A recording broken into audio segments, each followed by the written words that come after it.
Hello and very good morning to everyone और welcome back to our YouTube channel बच्चों। और आज हम जिस टॉपिक पर बात करने वाले हैं वो टॉपिक ये है कि बहुत सारे बच्चे, जैसा कि मुझे पता चला अभी थोड़ी देर पहले कि बहुत सारे बच्चे जो हैं वो ऑनलाइन एग्जाम के लिए अपील कर रहे हैं। ठीक है कि स्टूडेंट्स के लिए जो आरटीयू के एग्जाम होनी चाहिए it should be conducted on the online mode. तो बच्चों आपके किसी भी चीज के, मैं ना तो ऑनलाइन एग्जाम के फेवर में हूँ ना ऑफलाइन एग्जाम के फेवर में हूँ, है ना मतलब किसी का कोई एक पक्ष लेने वाली कोई बात नहीं है। ठीक है बच्चों, तो कुल मिला के कहानी यह है कि आपको अगर आप किसी अपील, किसी एक मीडिया के साथ जुड़ रहे हैं, किसी एक रिक्वेस्ट के साथ ऐड कर रहे हैं अपने आप को, तो आपको एटलीस्ट पहले ये पता होना चाहिए कि आप जो कर रहे हैं वो आपके खुद के लिए भी बेनिफिशियल है या नहीं है। ठीक है, तो मैं आपको ये बता दूं कि ऑनलाइन एग्जाम अगर कंडक्ट होता है, पहली बात तो ऑनलाइन एग्जाम कंडक्ट होने के चांसेस बहुत कम है ना। हम केवल फैक्ट्स पे बात कर रहे हैं बच्चों, है ना। हो सकता है काफी सारे बच्चे इस बात से नाराज हो जाएं, तो उनसे रिक्वेस्ट है कि बच्चों ये सिर्फ मेरा ओपिनियन है ना, और मैं केवल आपको ये बताने वाला हूं कि क्या क्या चांसेस हैं। इसके अलावा मेरा टारगेट और भी कुछ बताने का आपको नहीं है, केवल मैं आपको ये समझाना चाह रहा हूं कि जो क्या क्या पॉसिबिलिटीज है ना बच्चों। तो आप सबसे पहले ये समझिए कि इसमें आपका खुद का भी बेनिफिट है या नहीं। तो पहला पॉइंट अपन समझते हैं कि ये जो इश्यू अपन ने जनरेट करने की कोशिश की है, तो आपको अच्छी तरह से पता होगा ये नया इश्यू नहीं है। इसको सुप्रीम कोर्ट में, इस इश्यू को सुप्रीम कोर्ट में भी इश्यू मैटर गया था, है ना, थोड़े टाइम पहले। तब सुप्रीम कोर्ट ने भी इसमें अपनी जो एक ऑथोराइज्ड बॉडी है, पूरे इंडिया का जो सेटअप है उसका एक ऑथोराइज्ड मामला है जजमेंट में, वो सुप्रीम कोर्ट है।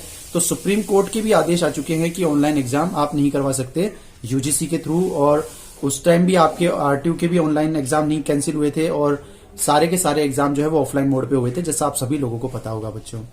ठीक है, तो पहली बात तो अगर आरटीयू खुद चाह भी ले, अगर आरटीयू चाह भी ले, इफ आरटीयू मतलब ऐसे समझ लो, अगर आरटीयू चाहे 100% भी, तब भी बहुत मुश्किल है सुप्रीम कोर्ट के जो गाइडलाइन है उसको ओवररूल करना। ठीक है, पहली बात। दूसरी बात कि सर वो भी चलो मान लो हम लोग की यूनिटी है, हम लोग अच्छा कोशिश करें, क्या पता कुछ हो जाए, वो भी ठीक है बच्चों। आप दूसरी बात ये समझो इसमें आपका खुद का बेनिफिट है या नहीं। पहली बात तो आप ये समझो, अगर ऑनलाइन एग्जाम होगी तो आपका जो पेपर बनेगा वो कैसा बनेगा बच्चों। पेपर बनेगा एनालिटिकल मोड पे, है ना। ये सबसे खतरनाक चीज जो है ना, वो मैं दूसरा पॉइंट जो है उसको आपको क्लियर कर दूं कि एनालिटिकल मोड क्या होता है।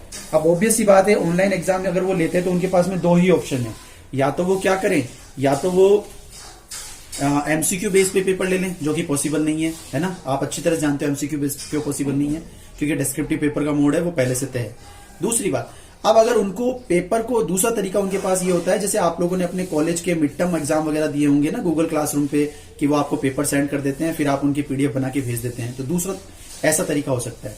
इसके अलावा और कोई तरीका तो पॉसिबल ही नहीं है। तो दूसरा वाला तरीका भी वैलिड नहीं है। अब उसका रीजन सुनो आप क्यों। क्योंकि अगर आरटीयू के पास में, जैसे उनको फैब के आसपास तो एग्जाम लेना ही, और जो 5th सेम वाले और 7th सेम वाले बच्चे, इनके तो शायद जनवरी लास्ट वीक में भी एग्जाम हो जाए।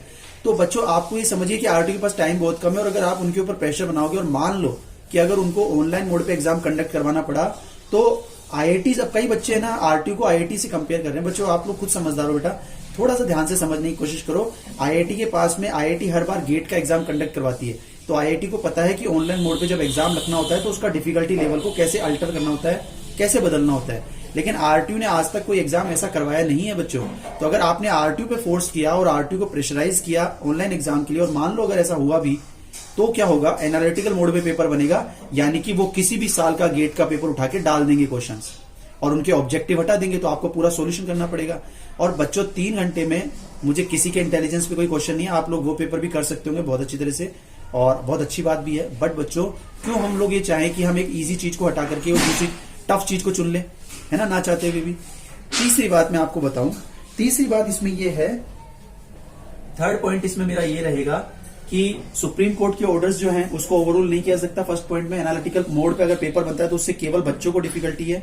और थर्ड बात ये है कि आपको सुनने में आया होगा कि आरटीयू की जो वेबसाइट है ना, अब पता नहीं सच है या झूठ है, बट आरटीयू की वेबसाइट भी पिछले लास्ट 1-2 दिन में हैक हुई है ना बच्चों। अब आप मुझे बताओ, जैसे मान लीजिए आप में से कोई बच्चे ऐसे जिनकी डिग्री हो चुकी है लेकिन 2 बैक है, कोई बच्चे ऐसे जिनकी डिग्री हो चुकी है लेकिन 4 बैक है, 1 बैक है, 3 बैक है ना। अब बच्चों आप मुझे ये बताओ कि अगर मान लीजिए ये वेबसाइट हैकिंग के मामले में, अगर आपकी जो भेजी हुई, क्योंकि आप जो पीडीएफ फाइल भेजोगे वो है तो एक एक्सटेंशन टाइप ही, एक फाइल ही है, तो वो फाइल अगर इधर उधर हो जाती है, या फिर वो फाइल अगर किसी और फाइल के साथ एक्सचेंज हो जाती है, तो फिर उस कंडीशन में आपकी एक्यूरेसी को आप किस तरीके से वेरीफाइड करवाओगे। तो बहुत डिफिकल्ट टास्क होगा बच्चों। अगर ऑनलाइन एग्जाम पॉसिबल हो भी गया तो इससे सबसे ज्यादा डिफिकल्टी बच्चों को होने वाली है ना। हालांकि कई बच्चे क्या है, कई लोग मुहिम चलवा रहे हैं कि आप ऑनलाइन एग्जाम करवाओ, ठीक है बेटा। तो मैं ना ये कह रहा हूं कि ऑनलाइन एग्जाम होने चाहिए या नहीं होने चाहिए। मेरा पॉइंट केवल ये बताना है आप लोगों को कि आप लोग खुद समझो कि ऑनलाइन एग्जाम होने से आपका फायदा है या नुकसान है, ठीक है। फोर्थ पोजीशन आप ये समझो कि मान लीजिए ये जो इंस्ट्रूमेंट वगैरह अपन, जैसे सभी लोग बच्चों के पास तो लैपटॉप नहीं है ना, सही बच्चों के पास में जहां तक है आरटीयू के 100% जो बच्चे पढ़े उनके पास वैसा मोबाइल भी नहीं है, एंड्रॉइड मोबाइल भी। तो हो सकता है कि वो भी एक इश्यू बन जाए कि सुप्रीम कोर्ट की गाइडलाइन का अगर किसी ने जजमेंट पढ़ा हो पैरा नंबर 3, तो उसमें साफ साफ मेंशन है कि एवरी स्टूडेंट जो है वो ऑनलाइन की रिक्वायरमेंट को फुलफिल नहीं कर सकता, ऐसा गवर्नमेंट भी मानती है और सुप्रीम कोर्ट भी मानता है। तो बच्चों वो चीज गाइडलाइन में ओवररूल कैसे होगी, है ना। इसलिए चांसेस बहुत कम है ऑनलाइन एग्जाम होने के। फिर भी अगर किसी बच्चे को इंडिविजुअल लेवल पे लगता है कि ऑनलाइन ही एग्जाम होनी चाहिए तो वो हमारे पॉइंट को देखे, एनालिसिस करे, और फिर भी अगर आपको अच्छा लगता है, चॉइस आपकी है, आपको केवल ये बताया जा रहा है कि हमारे हिसाब से ठीक क्या है और गलत क्या है। अब दूसरी बात, सर ऑफलाइन एग्जाम अगर होता है तो ऑफलाइन एग्जाम में क्या आपको नुकसान है। अब आप ये सुनो, ऑफलाइन मान लो अगर ऑफलाइन एग्जाम हुआ तो आपको क्या दिक्कत होगी इससे। कई बच्चे कह रहे हैं कि सर ऑफलाइन में कोविड जो है, तो कोविड की वजह से बच्चों में आपको, वैसे मैं फेवरिज्म में नहीं हूं कि ऑफलाइन ही एग्जाम करवाओ, मुझे कोई फर्क नहीं पड़ता ऑनलाइन एग्जाम हो या ऑफलाइन एग्जाम, बच्चों का फायदा होना चाहिए बस। अब आप ये समझो ऑफलाइन एग्जाम होता है तो आपकी सिक्योरिटी आपकी जो एक तरीके से आप कह सकते हैं कि आपकी जो सुरक्षा है वो आपके हाथों में है ना।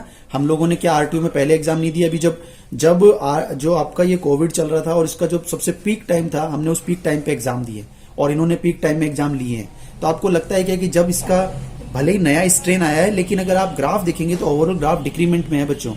तो बहुत मुश्किल है कि किसी भी पॉसिबिलिटी के साथ ऑफलाइन एग्जाम को कंडक्ट करवाना, ठीक है। तो इसलिए फिर दूसरी बात, इसमें आप मुझे अगर एक भी वो बता दे।